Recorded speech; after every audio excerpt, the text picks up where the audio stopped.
आज का प्रातः क्लास है 3 मार्च 1968।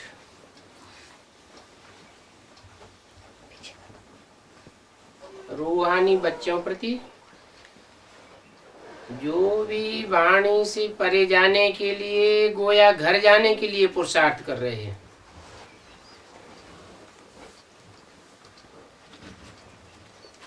किनके प्रति? भगवान वाच रूहानी बच्चों के प्रति। रूहानी बच्चे माने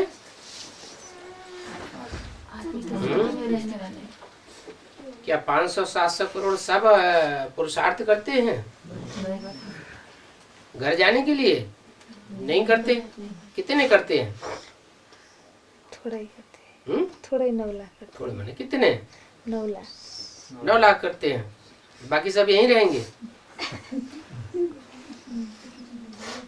9 लाख आत्मा ऐसी हैं जो पूरे 84 जन्म लेती हैं, और जो पूरे 84 जन्म लेते हैं उनके लिए कहेंगे कि कुछ न कुछ पुरुषार्थ करते जरूर हैं पूरे सृष्टि चक्र में आने के लिए, ऑल राउंड पार्ट बजाने के लिए। जो घर जाने के लिए पुरुषार्थ करते हैं उन रूहानी बच्चों के प्रति, क्योंकि वो वाणी से परे जाने वाले हैं और बाकी तो वाणी को छोड़ने वाले है ही नहीं। वो सभी आत्माओं का घर है। कौन सा? परम धाम। तुम समझते हो अभी हमको ये शरीर छोड़ करके घर जाना है, और कोई मनुष्य मात्र की बुद्धि में ये बात है नहीं कि हमको ये शरीर छोड़ करके रूहों की दुनिया में जाना है। बाप कहते हैं मैं तुमको आया हूं घर ले जाने के लिए। अच्छा, तुमको घर ले जाने के लिए आया हूं, और जो 500-700 करोड़ आत्माएं उनको घर ले जाने के लिए नहीं आया हूं।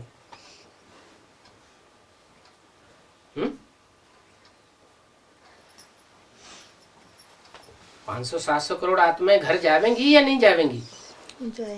जावेंगी। तो लेकिन तुमको घर ले जाने के लिए आया हूं। तुमको किससे कहा जाता है?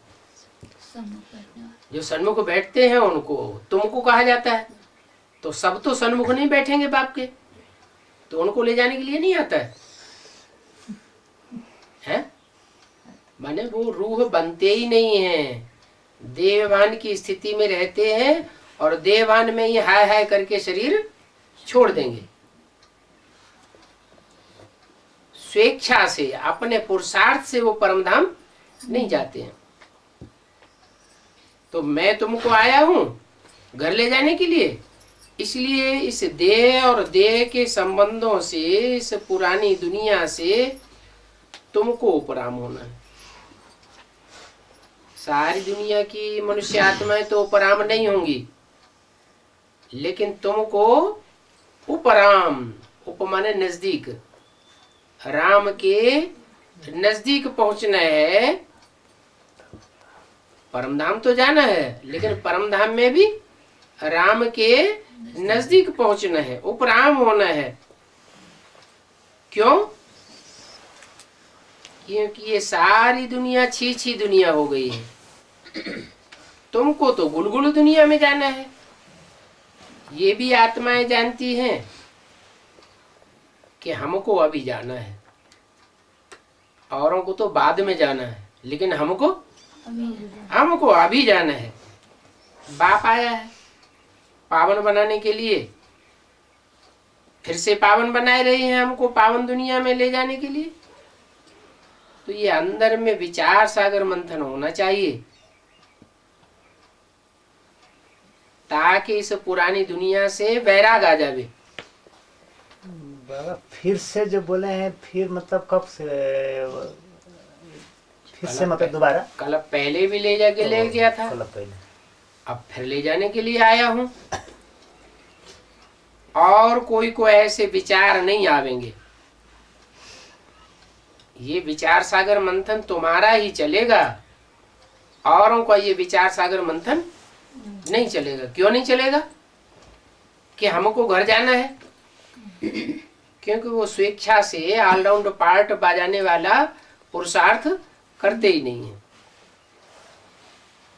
तुम समझते हो, हम खुद अपने दिल से ये शरीर छोड़ अपने घर जाकर नए पवित्र संबंध में और नई दुनिया में आवेंगे। ये स्मृति भी बहुत थोड़ों को होती है, सबको ये स्मृति नहीं आती है कि हम देह का भान छोड़ करके नए संबंध में आवे। बाप कहते हैं छोटे हो, बड़े हो, बूढ़े हो, अभी तो सबको वापस जाना है। फिर नई दुनिया, नए पावन संबंध में आवेंगे। घड़ी घड़ी बुद्धि में आना चाहिए कि हम अभी जाने के लिए तैयारी करते हैं। जो करेंगे वो ही साथ चलेंगे। ईश्वर अर्थ करते हैं तो फिर वही पदमा पदम बन जाते हैं नई दुनिया में। वो लोग इस पुरानी दुनिया में इनडायरेक्ट ईश्वर अर्थ करते हैं। कौन लोग? दुनियावी मनुष्य जो कुछ करते हैं ईश्वर अर्थ, वो ईश्वर को डायरेक्ट करते हैं या गुरुओं के थ्रू करते हैं? ब्राह्मणों के थ्रू करते हैं। और तुम डायरेक्ट कब करेंगे? डायरेक्ट मिलेगा तो करेंगे या बिना मिले करेंगे? वो तथाकथित ब्राह्मण, ब्रह्मा कुमार कुमारियां तो कहेंगे कि हमको डायरेक्ट मिला था, हमको डायरेक्ट मिला था इसलिए हमने किया। तुमको तो हमारे ही थ्रू करना पड़ेगा। तब क्या कहेंगे कि हमको डायरेक्ट मिला था। जो हमको डायरेक्ट मिला वो तन तो छोड़ गया, अब तुमको हमारे थ्रू करना पड़े। तो डायरेक्ट हुआ कि इनडायरेक्ट हुआ? फिर तो इनडायरेक्ट हो गया। लेकिन 21 जन्मों का कब बनता है हिसाब? जब डायरेक्ट ईश्वर के सामने ही, ईश्वर के सन्मुख करें। ईश्वर अर्थ डायरेक्ट करते हैं तो 21 जन्मों का बनता है। नहीं तो भक्ति मार्ग में जैसे एक जन्म करते थे, अगले जन्म प्राप्ति करते थे। भक्ति मार्ग में एक जन्म के लिए मिलता है क्योंकि इनडायरेक्ट करते हैं, और ज्ञान मार्ग में 21 जन्म के लिए मिलता है। भक्ति मार्ग में तो समझते हैं कि ईश्वर इसका फल देंगे। भला हम ईश्वर को नहीं देते हैं, गुरुओं को देते हैं, लेकिन इसका फल हमको ईश्वर देंगे। और यहाँ क्या अंतर है? यहाँ ईश्वर अर्थ डायरेक्ट ईश्वर को ही करते हैं और ईश्वर ही हमको फल देते हैं। अभी बाप समझाते हैं भक्ति मार्ग में तुमको अल्पकाल क्षणभंगुर सुख मिलता था,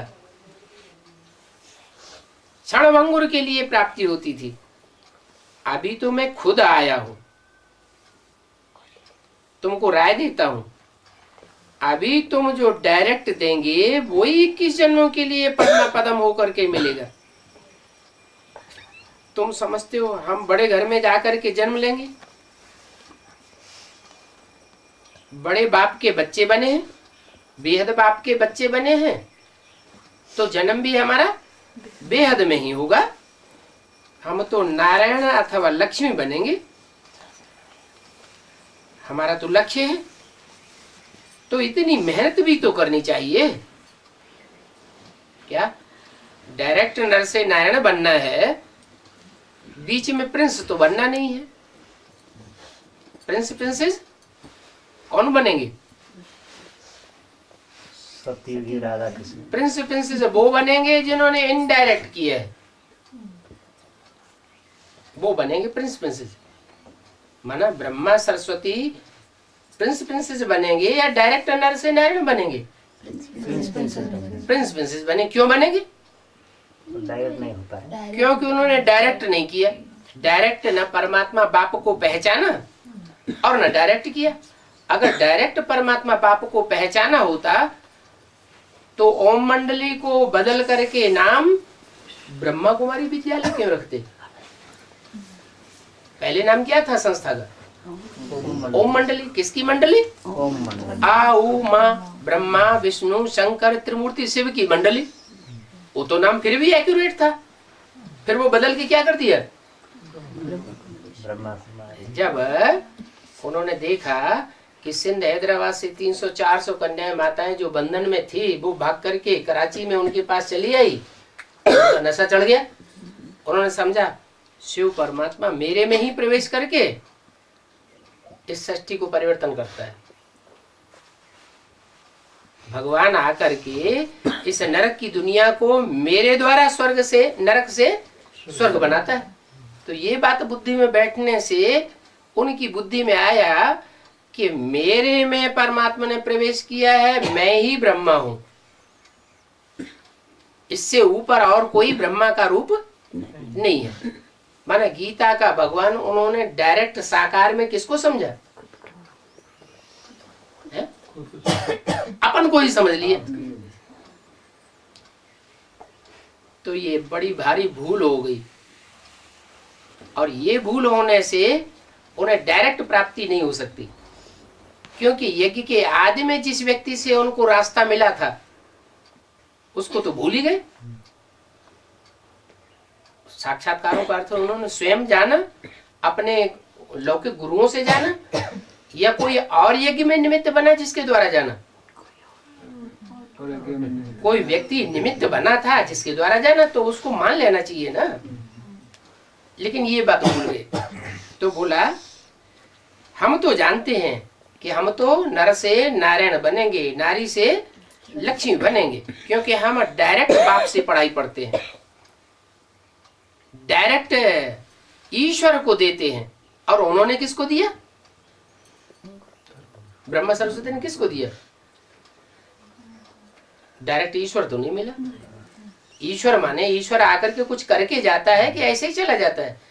जैसे इब्राहिम बुद्ध क्राइस्ट आते हैं, ज्ञान सुना करके धर्म स्थापन करके चले जाते हैं, दुनिया नीचे गिरती जाती है, ऐसे ही करके जाता है भगवान, या कुछ परिवर्तन करके जाता है? भगवान तो आता है नरक को स्वर्ग बना के जाता है, पुरानी दुनिया को नहीं बना के जाता है। तो ब्रह्मा के तन में आया, ब्रह्मा का शरीर छूट गया, कुछ परिवर्तन तो नहीं हुआ। तो वो परमात्मा का डायरेक्ट रूप नहीं है। कौन सा रूप है? माँ का रूप है। नाम ही क्या पड़ा? ब्रह्मा।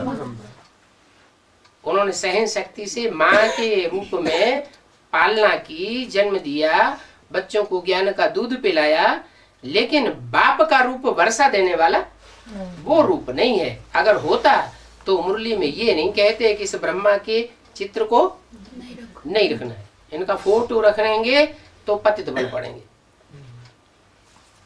इससे साबित हुआ कि भक्ति मार्ग में भी जो ब्रह्मा की मूर्तियां नहीं बनती हैं, ब्रह्मा के चित्र नहीं बनते हैं, ब्रह्मा के मंदिर नहीं बनते हैं और पूजा नहीं होती है, उसका कारण क्या हुआ? यही कारण हुआ कि गीता का भगवान ब्रह्मा की सोल ने स्वयं अपने को मान लिया, जबकि गीता का भगवान, गीतापति भगवान स्वयं वो नहीं है। गीतापति भगवान तो वो है जो गीता के रोम रोम को जानता है। गीता माता यज्ञ के आदि में कोई दूसरी थी, जिनके डायरेक्शन पर ब्रह्मा बाबा भी चलते थे। मुरलियों में ये बात आई है। और गीतापति भगवान भी कोई और था, जो गीता माता का भी कंट्रोलर था। तो उस बात को भूल गए। तो अब बच्चों को जब नर से नारायण बनना है, नारी से लक्ष्मी बनना है, अगले जन्म में जाके प्रिंस प्रिंसेस नहीं बनना है, वो तो ब्रह्मा सरस्वती बनेंगे। तो बड़ी प्राप्ति कौन सी है? प्रिंस प्रिंसेस बनना बड़ी प्राप्ति है, या डायरेक्ट नर से नारायण बनना बड़ी प्राप्ति है? नर से नारायण बनना बड़ी प्राप्ति है, और वो ही गीता में लिखा हुआ है। प्रिंस प्रिंसेस बनेंगे वो भगवान से प्राप्ति करेंगे या देवताओं से जन्म लेंगे? वो तो देवताओं से जन्म लेंगे। तो भगवान से जन्म लेना, भगवान से वर्षा लेना, भगवान का बच्चा बनना प्रैक्टिकल में, ये बड़ी बात है। इसलिए बताया कि तुम नर से नारायण, नारी से लक्ष्मी बनेंगे, तो इतनी तुमको मेहनत भी करनी चाहिए। क्या भगवान से डायरेक्ट तुम वर्षा लेंगे तो तुमको मेहनत भी इतनी करनी, ज्यादा मेहनत करनी पड़े। बुद्धि में रहना चाहिए हम इस छीछी दुनिया से जाने के लिए अब तैयारी कर रहे हैं। ये पुराना शरीर है, पुरानी दुनिया है, इसको हमें छोड़ना है। ऐसा तैयार रहना चाहिए, क्या एवर रेडी रहना चाहिए।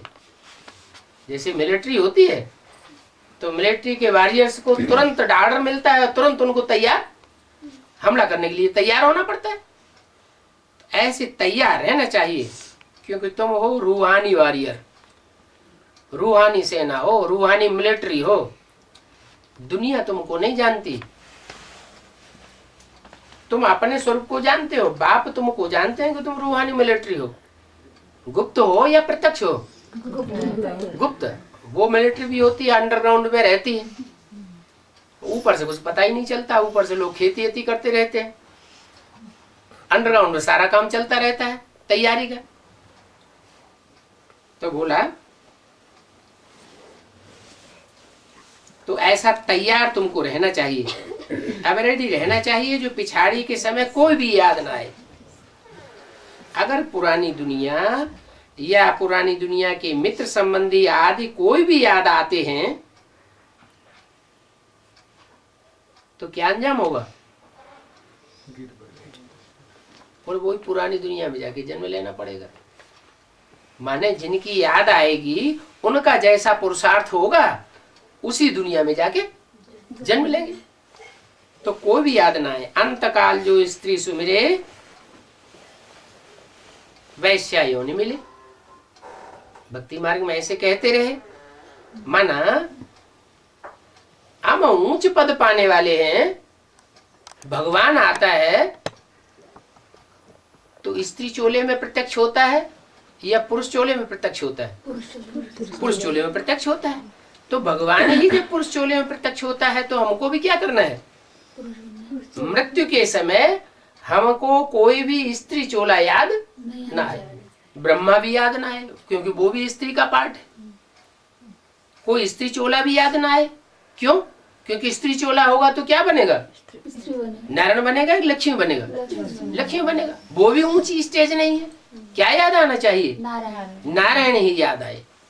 तो सबसे अच्छा पुरुषार्थ है ऊंचे ऊंचे नारायण को याद करना। बाप को फॉलो करना चाहिए।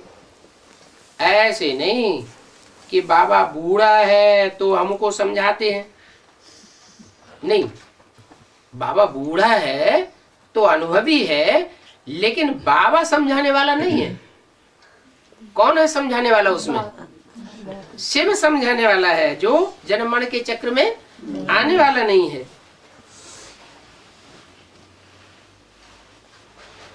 ये बूढ़ा बाबा का शरीर है, ये तो टेम्परेरी है। दो तरह की शरीर बताए ना, टेम्परेरी रथ और मुकर्रर रथ। तो मुकर्रर रथ किसको कहा जाता है? जो आदि से अंत तक रहे तो मुकर्रर रथ, और बीच में खलास हो जाए तो टेम्परेरी रथ। इसलिए कहते हैं ये तो लोन लिया हुआ है थोड़े समय के लिए। किस बात के लिए लोन लिया है? सिर्फ मुरली सुनाने के लिए लोन लिया है।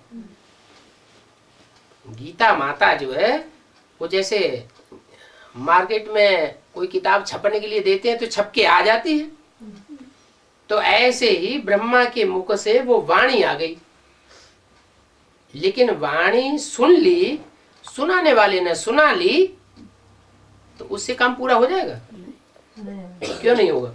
समझ में नहीं आई। हाँ, सिर्फ सुनना सुनाना तो भक्ति मार्ग में भी 63 जन्म होता रहा, लेकिन उन शास्त्रों का गुही अर्थ किसी ने समझा क्या? जिन्होंने 2500 वर्ष पहले, 2000 साल पहले वो शास्त्र लिखे थे, वो शास्त्र लिखने वाले तो सभी छोड़ गए। उन्होंने किस आइडिया से लिखा किसी को पता नहीं चला। बाद में परवर्ती शास्त्रकारों ने उसके अर्थों में अनर्थ कर दिया। तो सही बात तो आकर के भगवान ही बताता है। इसलिए कहते हैं कै समझे कवि या समझे रवि। या तो जिस कवि ने कविता की है वो समझ सकता है, या तो ज्ञान सूर्य स्वयं इस सृष्टि पर जब आता है तो उसके अर्थ, सही अर्थ शास्त्रों के बताता है। तो यहां भी ऐसे ही है कि परमात्मा शिव आकर के ब्रह्मा के तन से मुरली तो सुना दी, मुरली आ गई, लेकिन उस मुरली के गुह्य अर्थ को समझाया नहीं। किस रूप में समझाता है? बाप कहते हैं मेरे 3 रूप हैं, बाप, टीचर और सदगुरु। बाप के रूप में बच्चों को जन्म देता हूं, पहले बच्चे, बाप का पहले काम क्या है? आदि में बच्चे को जन्म देना, और अंत में क्या काम है? बच्चे को वर्षा देना। आदि में वर्षा देता हूं, जन्म देता हूं, नहीं, आदि में जन्म देता हूं और अंत में वर्षा देता हूं। तो ये तो मेरा बाप का पार्ट है। बीच में है टीचर का पार्ट। टीचर क्या करता है? जो भी कबीरदास के, सूरदास के, रैदास के कवित्व हैं, दोहे हैं, चौपाइयां हैं, उनका अर्थ करके समझाता है, एक एक शब्द का हिज्जे हिज्जे करके समझाता है। तो बाप भी कहते हैं कि मैं आता हूं तो सिर्फ सुना करके नहीं चला जाता हूं कि ब्रह्मा के तन से आकर के मुझे सुना के चला जाऊंगा, नहीं, समझाता भी हूं टीचर बन करके। एक ही रूप में बाप बनता हूं, एक ही रूप में टीचर बनता हूं, और उसी रूप से फिर सदगुरु बनकर तुम्हारी सदगति करता हूं। है एक ही रूप। ऐसे नहीं कि ब्रह्मा के रूप में एक पार्ट बजाता हूं, फिर दूसरे रूप में दूसरा पार्ट बजाता हूं, तीसरे रूप में तीसरा पार्ट बजाता हूं, नहीं, एक ही चेहरे से, एक ही शरीर से मैं बाप भी हूं, टीचर भी हूं, और सदगुरु का भी पार्ट बजाता हूं। इसलिए एक सदगुरु निराकार कहा जाता है, भगवान एक कहा जाता है, अनेक भगवान नहीं हो सकते। इस बात को न जानने के कारण भक्ति मार्ग में भगवान को सर्वव्यापी कह दिया। अब भगवान कोई सर्वव्यापी थोड़े ही है। सर्वव्यापी होगा तो सबके मुख से गीता ज्ञान सुनावेगा क्या? सुनेगा कौन से? है? फिर तो सब एक दूसरे को पढ़ाई पढ़ाने लगेंगे। मैं तो एक व्यापी होकर के आता हूँ, एक मुकर्रर रथ में आता हूँ, और आकर के तब तक वापस नहीं जाता जब तक ये सारी दुनिया चेंज न हो जाए। तो बोला ये ब्रह्मा तो बूढ़ा है, इनको तो शरीर छोड़ना ही है। लो क्लियर कर दिया, मुरली में ही बोल दिया, इनको तो शरीर छोड़ना ही है। पहले ही बता दिया, लेकिन किसी ने ध्यान इस मुरली पे ध्यान नहीं दिया। इनको तो शरीर छोड़ना ही है। ऐसे नहीं कि यह बूढ़ा है, नहीं, तुम सब बूढ़े हो, तुम्हारी सबकी वानप्रस्थ अवस्था है। कैसे कैसे वानप्रस्थ अवस्था है? छोटा बच्चा बैठा है, इसकी वानप्रस्थ अवस्था है? कैसे वानप्रस्थ अवस्था? इसलिए यह वानप्रस्थ अवस्था है कि सब के 84 जन्म हुए। तुम बच्चों के कितने जन्म हुए? 84 जन्म हुए। तो 84 जन्मों में 84 शरीर लिए। शरीर आत्मा तमो प्रधान होती गई, सुख भोगते भोगते तो शरीर भी तमो प्रधान होते गए। तो ये अंत में 84वें जन्म का शरीर सबका कैसा है? तमो प्रधान रोगी शरीर है। चाहे बच्चा है, चाहे बूढ़ा है, चाहे आत्मा जो है वो देखने में आती है कि ये शरीर से बच्चा है, लेकिन फिर भी इसकी आत्मा तो 5000 साल पुरानी बूढ़ी आत्मा है। बूढ़ी आत्मा है तो शरीर भी उतना लोड नहीं उठा सकता। हाँ, जितने आजकल के जो पुराने बूढ़े लोग हैं ना, वो ज्यादा लोड उठा लेते हैं, और छोटे बच्चे उतना लोड नहीं उठा पाते। तो बोला तुम सब बूढ़े हो। देखने में बूढ़े दिखाई पड़ते हो या नहीं दिखाई पड़ते हो, लेकिन तुम सब बूढ़े हो। सभी की वानप्रस्थ अवस्था है, और सभी को अभी वाणी से परे जाना है। क्या? जिन्होंने दुनिया के सुख भोग लिए हैं, शरीर से दुनियावी सुख भोग लिए हैं, उनको भी वानप्रस्थ में जाना है। वाणी से परे जाना है। और जिन्होंने जिनकी उम्र कम है, बच्चे दिखाई पड़ते हैं, दुनियावी सुख नहीं भोगे हैं, उनको भी अब वाणी से परे जाना है, सबको वापस जाना है। तब ही बाप कहते हैं अब इस पुरानी दुनिया से बुद्धियों को तोड़ दो, अब ये सबका अंतिम समय है।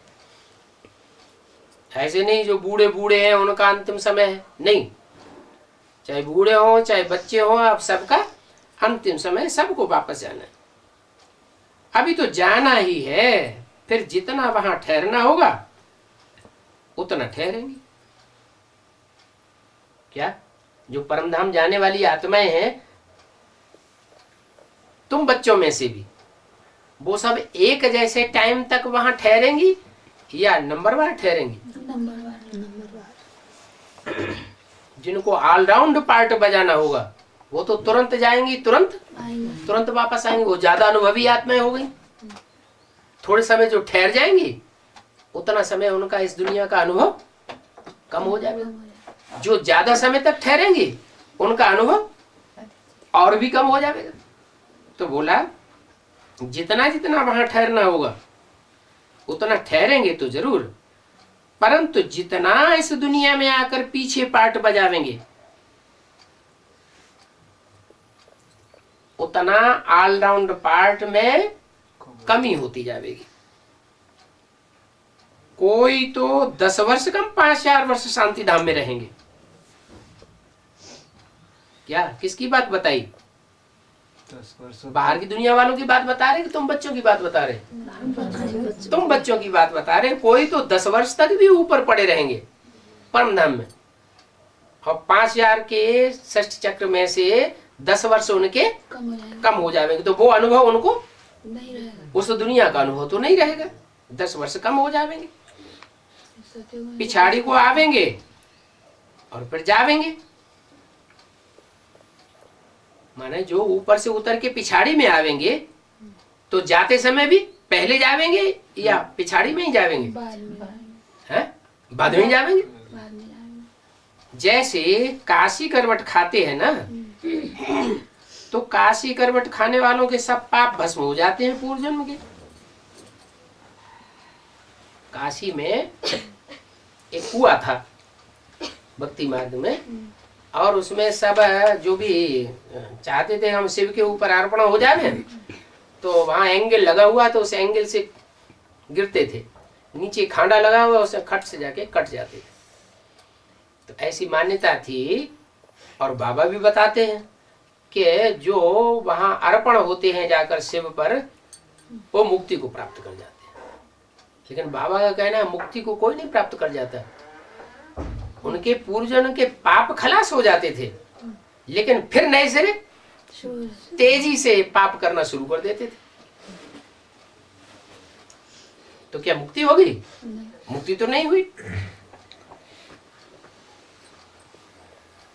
काशी करवट खाते ही झट उनके पाप खलास हो जाते हैं। पिछाड़ी में आने वालों के क्या पाप होंगे? आए और गए। माना जो कलयुग के अंत में आवेंगे, एक जन्म में परमधाम से उतरेंगे, एक जन्म लिया और खलास हो गए, तो न ज्यादा पाप करेंगे न ज्यादा पुण्य करेंगे, न पुण्यात्मा बनेंगे न ज्यादा पापात्मा बनेंगे। क्या पाप करेंगे? उनके तो झट पाप खलास ही हो जाते हैं। बाकी मोक्ष कोई को मिल नहीं सकता। पिछाड़ी आने वालों को, जो बाद में आएंगे, उनको मोक्ष नहीं मिल सकता। मोक्ष माना सदा काल के लिए मुक्ति नहीं मिल सकती। वहां रह करके क्या करेंगे? पार्ट तो जरूर बजाना ही है इस सृष्टि में आकर। और तुम्हारा पार्ट तो है सृष्टि के सदु प्रधान काल से। जो मैं नई सृष्टि रच करके जाता हूं, नई दुनिया बना के जाता हूं 100%, वो 100% नई दुनिया में आकर तुम पार्ट बजाते हो। तो बाप कहते तुम रहते हुए भी इस दुनिया में, इस दुनिया को भूलते जाओ, बल रहो इस दुनिया में। इन आंखों से देखते हुए भी न देखो, कानों से सुनते हुए भी जो श्रीमत की बरखिलाफ बातें हैं न सुनो। माने इंद्रियों से ऐसे पार्ट बजाओ जैसे कि इंद्रियों का सुख लिया लिया न लिया, सब कुछ भूलते जाना है। अभी तो चलना है घर, 84 का चक्कर पूरा हुआ, अभी तुम पूरे पतित बन गए हो।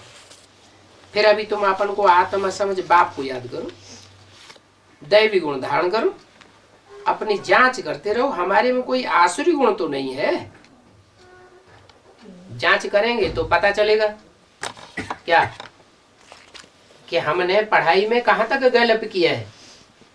अगर अवगुण दिखाई पड़ते हैं तो इसका मतलब हमने गैलप नहीं किया, अभी भी हमारे अंदर आसुरी गुण भरे पड़े हैं। आसुरी गुण जब बिल्कुल खत्म हो जावे, चेकिंग करने से पता तो चलता है ना कि आसुरी गुण दुख देने का गुण हमारे अंदर है, बाबू गुण है कि नहीं है। अगर बिल्कुल खत्म हो जावे तब समझो कि हम द्वापर युग की सीढ़ी चढ़ गए और त्रेता में प्रवेश कर गए। तो बिल्कुल दैवी स्वभाव चाहिए। इसके लिए चार्ट रखो, चार्ट रखते रखते पक्के होते जाएंगे। परंतु माया ऐसी है जो बच्चों को चार्ट रखने ही नहीं देती। 2-4 दिन चार्ट रखते हैं फिर छोड़ देते हैं, क्योंकि तकदीर में नहीं है। जिनकी तकदीर में होगा वो तो बहुत अच्छी रीति रजिस्टर रखेंगे। स्कूल में रजिस्टर जरूर रखते हैं, यहाँ भी सेंटर में सबको चार्ट रखना है, रजिस्टर रखना है, फिर देखना है। हम रोज क्लास में टाइम पर जाते हैं, माने पंक्चुअल हैं, रेगुलर हैं और दैवी गुण धारण करते हैं। हमको तो भाई बहन के संबंध से भी ऊंचे जाना है। भाई बहन के संबंध में क्या खोट है? कोई खोट है? क्यों? शरीर भगवान, हाँ, वो बहन दिखाई पड़ेगी तो देह अलग हो गई, वो भाई है तो देह अलग हो गई, अंतर हो गया ना। तो वो अंतर भी खत्म हो जाए, क्या हो जाए? आत्मा आत्मा भाई भाई, भाई भाई दिखाई पड़े। कोई स्त्री पुरुष के देह का आकर्षण नहीं रह जाता। आकर्षण मात्र भी न रहे, सिर्फ रूहानी दृष्टि। हम सब आत्मा भाई भाई, भाई बहन भी है तो रूहानी दृष्टि नहीं कहेंगे, भाई भाई है तो कहेंगे आत्मा आत्मा भाई भाई। कैसे?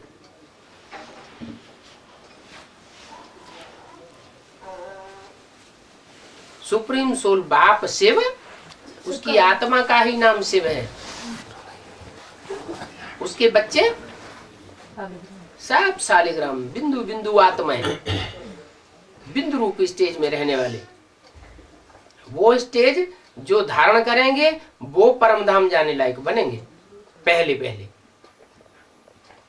उनका ही भक्ति मार्ग में वो यज्ञ का यादगार है। कौन सा यज्ञ? रुद्र ज्ञान यज्ञ। कितने शालिग्राम बनाते हैं? 1,00,000 शालिग्राम बनाते हैं।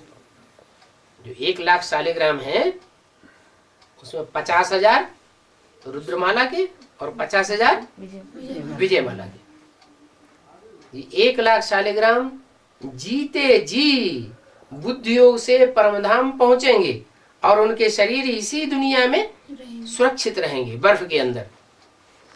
फिर जब जिसको आना होगा पहले जन्म में आ जाएंगे। तो पहले ही जन्म में सतयुग में जो आ जाएंगे उनके कितने जन्म हुए? 84 जन्म हुए। वो शुरू में ही आवेंगे। तो ऐसी भाई भाई की दृष्टि हो जाए, भाई बहन की भी दृष्टि न रहे। 9,00,000 आत्माएं तो हैं, लेकिन 9,00,000 आत्मा में सबकी भाई भाई की दृष्टि नहीं बनेगी।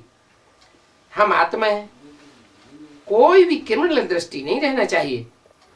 भाई बहन का संबंध इसलिए है कि क्योंकि तुम ब्रह्मा कुमार कुमारियां हो। ब्रह्मा संपूर्ण है या अपूर्ण है? अपूर्ण है। तो ब्रह्मा कुमार कुमारियां भी कैसे हुए? अपूर्ण हुए। इसलिए ये भाई बहन की दृष्टि भी ये संपूर्ण दृष्टि नहीं है। एक बाप के बच्चे हैं। इस संगम पर ही हम भाई बहन के संबंध में रहते हैं।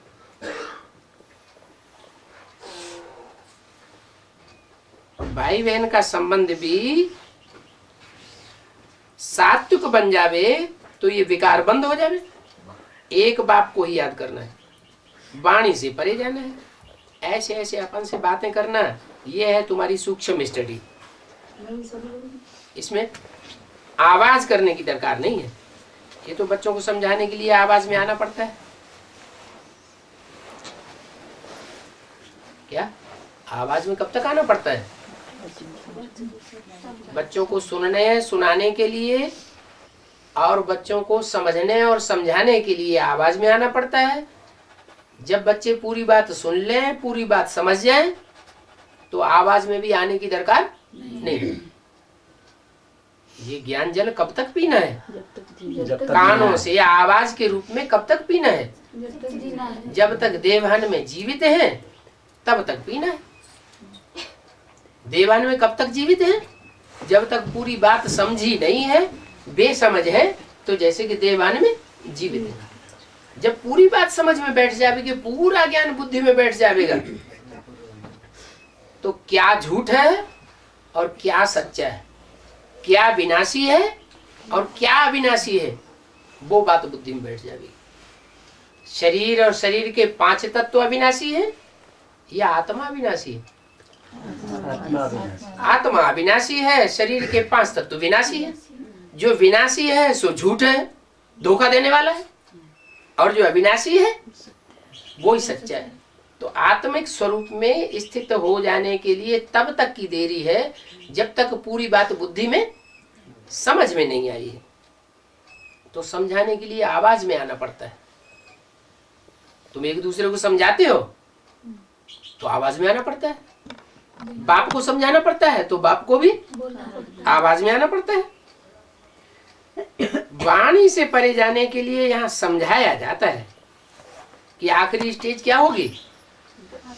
वाणी से परे जाने की स्टेज ऐसी स्टेज होगी कि तुम किसी को दृष्टि से देखेंगे, आंख से आंख मिली और उसकी बुद्धि में बात समझ में आ जाएगी। इतनी आत्मा की पावर बढ़ जाएगी। उसकी यादगार है पारसनाथ। पारसनाथ की क्या विशेषता है? कहते हैं पारस पत्थर को लोहे से छूने मात्र से ही ओ सोना बन जाता था। वास्तव में ये तुम्हारा यादगार है, ऐसा कोई होता नहीं है पारस पत्थर। ऐसे तो सारी दुनिया का लोहा सोना बन जाए, नहीं। ये संसर्ग संपर्क में आने की बात है कि तुम बच्चे पुरुषार्थ करते करते ऐसी आत्मिक स्टेज संपन्न धारण करते हो कि तुम्हें ज्यादा बोलने की भी दरकार नहीं रहेगी। कोई के संसर्ग संपर्क में आवेंगे और झट से उनको टचिंग हो जाएगी। बाप को बुलाया ही है कि आओ हमको अपने साथ ले चलो,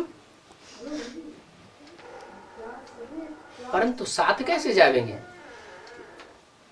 पावन साथ जावेंगे या पतित साथ जावेंगे?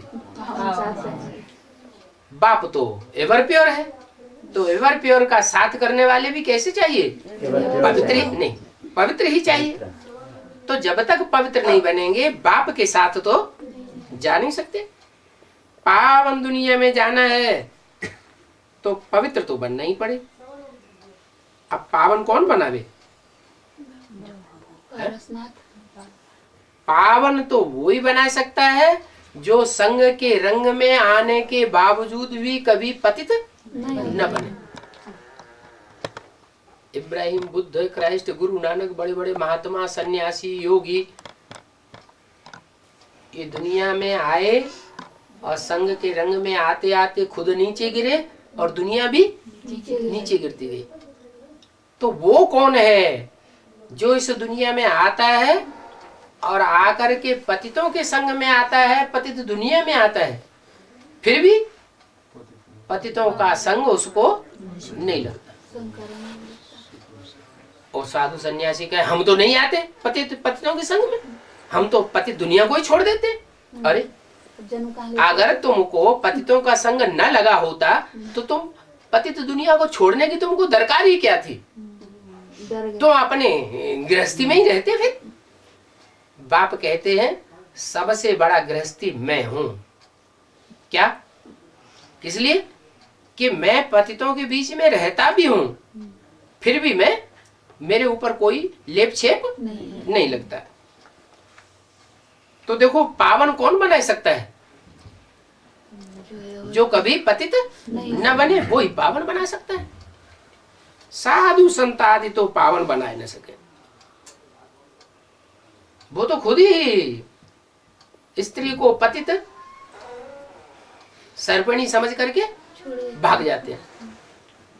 तो पतित पने से डर लगता है ना उनको, तब तो भाग जाते हैं। खुद ही पावन होने के लिए गंगा स्नान करने जाते हैं। ये भी नहीं जानते कि गंगा पतित पावनी है या भगवान पतित पावन है। एक तरफ कहते हैं पतित पावन सीताराम और दूसरी तरफ गंगा में स्नान करने जाते हैं। कोई बात का ठिकाना ही नहीं। अब उनको समझावे कौन? जिन्होंने कल पहले जाना था वो ही असली बात को जान करके अभी पुरुषार्थ कर रहे हैं।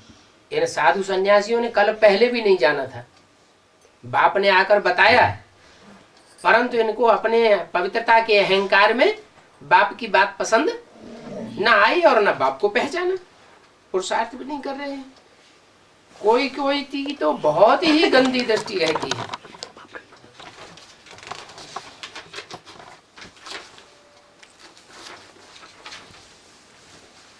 बड़ा ही तंग करते हैं। 3 मार्च 1968 की वाणी का दूसरा पेज। विकार के लिए कितना तंग करते हैं। कहते हैं ना कामी कुत्ते। क्या? जिनको कामी कुत्ता कहा जाता है, इतने कामी होते हैं कि काम विकार की वासना के बगैर रह नहीं सकते। इतने कामी होते हैं कि काम विकार की पूर्ति न हो तो हत्या भी कर देते हैं। वो अगर कहें कि हम तो गृहस्थी की दुनिया ही छोड़ दी, गृहस्थी की दुनिया छोड़ करके हम तो पावन दुनिया में रहते हैं, जंगल में रहते हैं। बाप कहते हैं अपने अंदर की वासना को तो देखो। कोई बच्चे ऐसे भी होते हैं घर में खराब काम करते हैं, तो जो माँ बाप होते हैं वो कहते हैं तुम तो कामी कुत्ते हो। परंतु सतयुग में तो ना ऐसे माँ बाप होते हैं ना ऐसे बच्चे होते हैं। ऐसी बातें वहां होती ही नहीं, वहां रावण राज्य ही नहीं। ईश्वर के को ठिक्कर भीतर में कह देने से मनुष्यों का देखो क्या हाल हो गया है।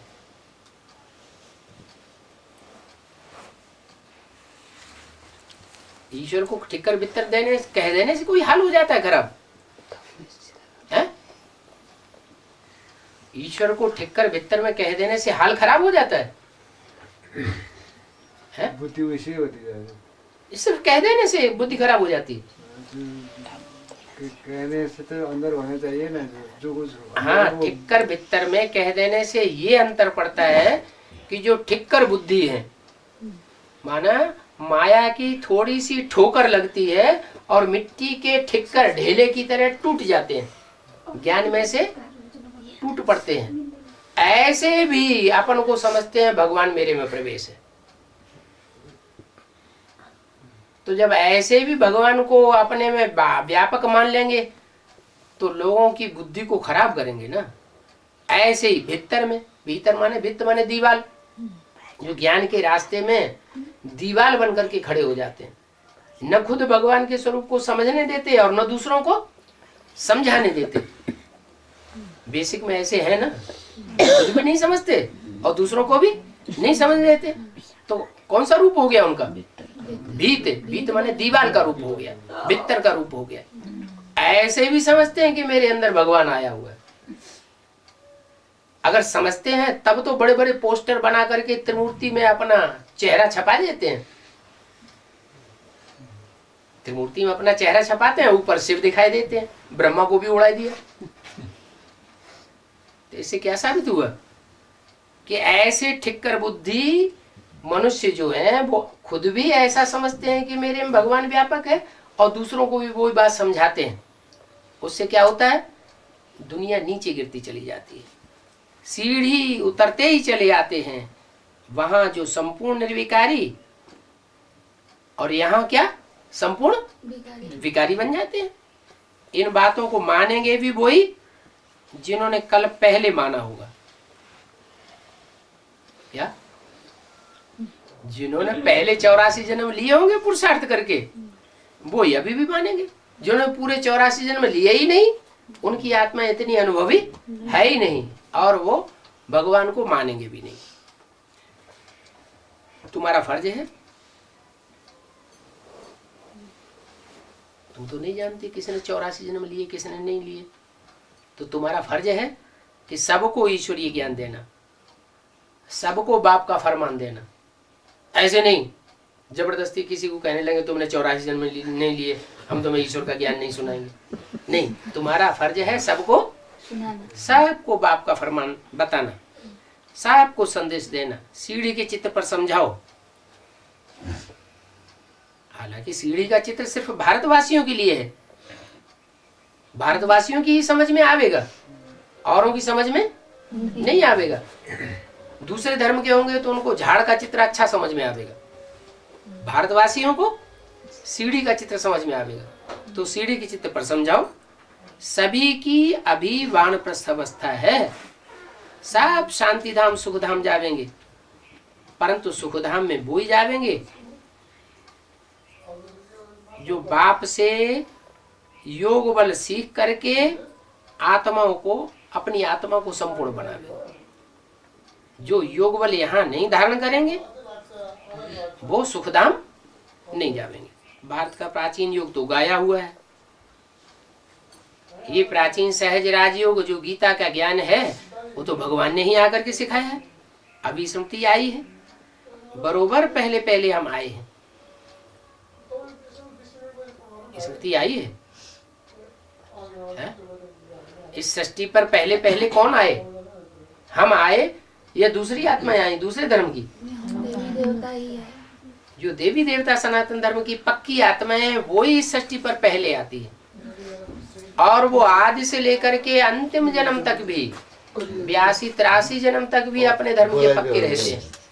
आखिरी जन्म में माया उनको भटकाई देती है। माया किसी को छोड़ती नहीं है। तो हम ही पहले पहले आए थे, हमको ही अब पहले पहले बाप के घर में वापस जाना है। तुमको पार्ट अपना याद आ गया है, आया कि नहीं याद? आया। कि हम ही पहले पहले सूर्यवंशी थे और हमको ही पहले पहले ज्ञान सूर्य बाप के पास पहुंचना है। जो स्कूल में आने वाले ही नहीं है उनको तो ये बातें याद भी नहीं आवेंगी, न उनकी बुद्धि में आवेगा कि हमको पवित्र बनना है। पवित्र बनने में ही बड़ी मेहनत है। बाप कहते हैं अपन को आत्मा समझ मुझे याद करो तो तुम विक्रमाजीत बनेंगे और भाई बहन सब बनेंगे। भाई बहन से दृष्टि सुधर के भाई भाई बन जाएंगे, दृष्टि सुधर जाएगी। सत्युग में दृष्टि खराब होती ही नहीं है। क्यों? यहाँ दृष्टि क्यों खराब होती है और वहां दृष्टि क्यों नहीं खराब होगी? वहां यहाँ की प्रैक्टिस के अनुसार वहां हम जब पहुंचेंगे उससे पहले हमारी आत्मिक दृष्टि इतनी पक्की हो जाएगी कि अंतमते सोगते हो जाएगी। आत्मा की स्थिति के अलावा हमको दूसरी दृष्टि देह की रहेगी ही नहीं अभी की प्रैक्टिस के अनुसार। तो वहां आत्मिक स्थिति होने की वजह से देह याद आएगी नहीं और देह के 5 तत्व भी याद नहीं आवेंगे, तो दृष्टि खराब होगी कैसे? रावण राजी नहीं तो गंदे ख्यालात भी नहीं आवेंगे। क्या रावण राज्य माना 5 विकारों का राज्य, और 5 विकार कब आते हैं आत्मा में? देवभान के बाद। द्वापर युग से देवभान आता है तो द्वापर युग से रावण राज्य आता है। और सत्युग के आदि में तो देवभान होता ही नहीं, तो रावण राज्य का सवाल ही नहीं। न देवभान होता है और न देह के 5 तत्व वहां तमो प्रधान बनते हैं। आत्मा में जब देवभान आता है तो ये 5 तत्व भी तामसी बनते हैं। आत्मा आत्मिक अभिमानी में रहती है तो देह के 5 तत्व भी सात्विक बने रहते हैं, सुखदायी होते हैं, दुख नहीं देते। तो रावण राज्य में गंदे ख्यालात आते हैं, इसको कहा जाता है तमो प्रधान गंदी दुनिया। बाबा को कितनी आतरवेला होती है। लिखते रहते हैं, ये लिखत जल्दी जल्दी छपाओ। अपन से पूछे कि मैं विकारी हूं या निर्विकारी हूं, सतयुगी हूं या कलयुगी हूं, सतयुगी देवता हूं या कलयुगी डॉग एंड विचेस हूं, कलयुगी कुत्ता कुतिया हूं। अपन से पूछना चाहिए। मेरी दृष्टि व्यभिचारी तो नहीं बनती, मेरी इंद्रियां व्यभिचारी तो नहीं बनती। अगर व्यभिचारी बनती हूं तो क्या समझना चाहिए? कलयुगी कुत्ता कामी कुत्ता हूं या सतयुगी देवता हूं। अपने दिल से पूछे। क्या दूसरों से पूछने से पहले क्या करे? पहले अपने दिल से पूछे। बाबा बहुत अच्छी अच्छी युक्तियां बताते हैं, परंतु बच्चों की बुद्धि में अच्छी रीति बैठता नहीं है, ख्यालात चलती नहीं है। ऐसी बातें याद करके ऐसे लिखे जो मनुष्यों को पढ़ने से ही तीर लग जावे। हम और कुछ थोड़े ही कहते हैं, हम तो सिर्फ कहते हैं अपने आप से पूछो। हम गॉड की संतान, गॉड गॉडेस बच्चे हैं या तमो प्रधान डॉग एंड विचेस हैं, पतित भ्रष्टाचारी हैं या पावन श्रेष्ठाचारी हैं। ये तो बहुत अच्छी चीज है। एरोप्लेन से भी ये पर्चे गिराने चाहिए। शास्त्रों में भी है नारद का मिसाल। अपने आप अपने शीशे में देखो, अपनी सूरत को देखो, क्या हम बंदर हैं या मंदिर लायक देवता हैं? इनको कहो तुम अपने को देखो, लक्ष्मी को वरण लायक हो? तो बोला अरे हम तो कामी कुत्ता हूं, लक्ष्मी को कैसे भरूंगा? करतूत तो ऐसी ऐसी करते हैं ना, तो अपने ऊपर आप ही नफरत आवेगी।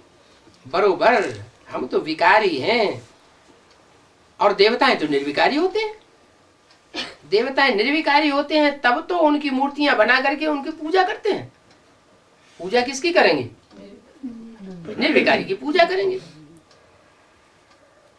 जो इस धर्म देवता धर्म के नहीं होंगे उनकी पहचान क्या होगी?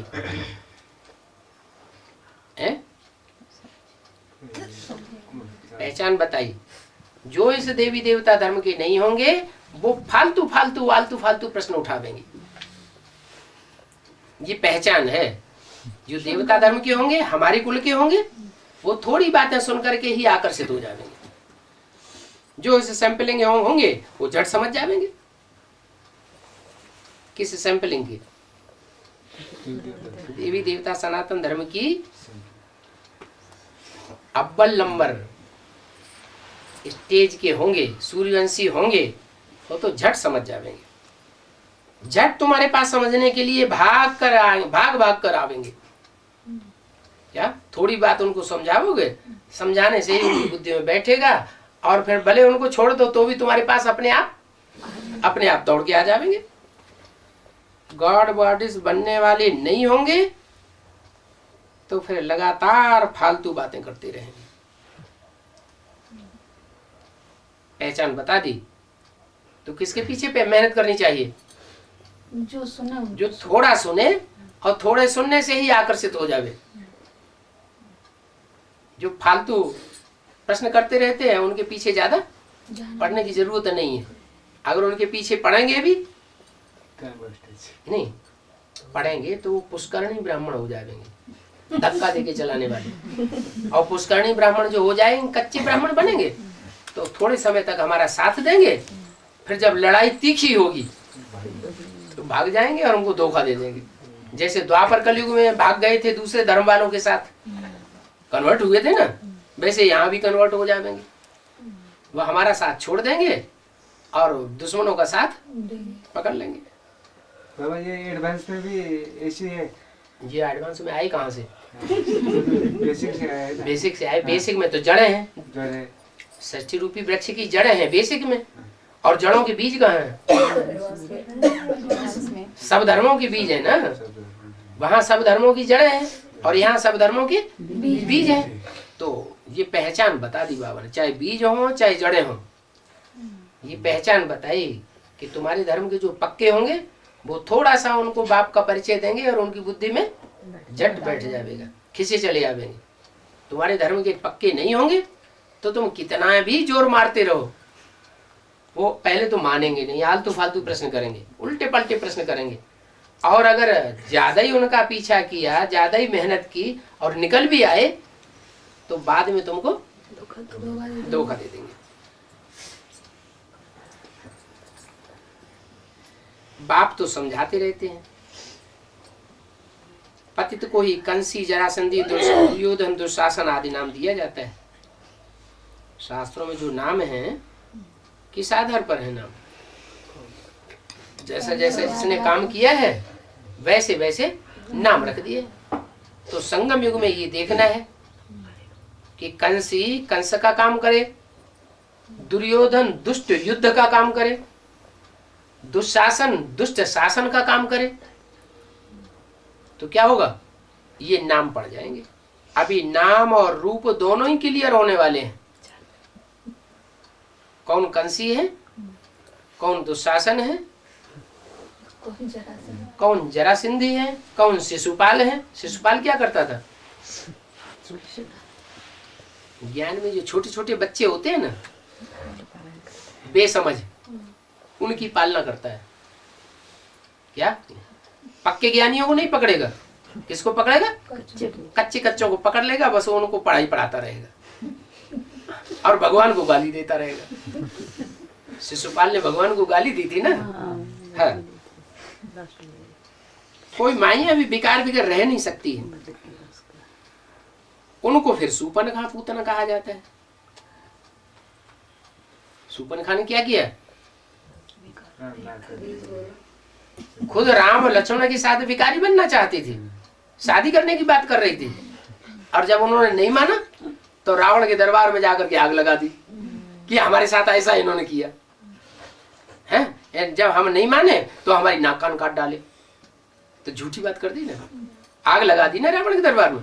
आग लगा दी तो वो सूपनखा कही जाती, माने जो लड़ाई लड़वाती है उसका नाम सूपनखा। और पूतना, पूत माना पवित्र, ना माने नहीं, जो पवित्र न रह सके उसका नाम पूतना। जो शास्त्र में जो बाबा कहते हैं ना, अब सुपर्णखा है ना, सुपर्णखा होने से पहले रावण तो पवित्र था ना। जब सुपर्णखा ने, सूपनखा तो बाद में, सूपनखा की बात बाद में आई। क्या सूपनखा की बात बाद में आई? उससे पहले से तो लेकिन रावण का नाम तो पहले से ही रावण था, नाम से तो रावण था, लेकिन रावण माने क्या? रावण तो जो विकार का रूप है ना, रावयते लोकान, जो दुनिया को रुलाता है उसका नाम है रावण। विभीषण को क्या किया? विभीषण को तंग किया ना, दुखी किया ना, तब तो विभीषण अपनी पाला छोड़ करके राम की पाला में गया। हाँ। तो बोला कोई माइयां भी विकार के बगैर रह नहीं सकती, तो उनका नाम पूतना और सूपनखा कहा जाता है। सूपना क्या, पूतना क्या करती है?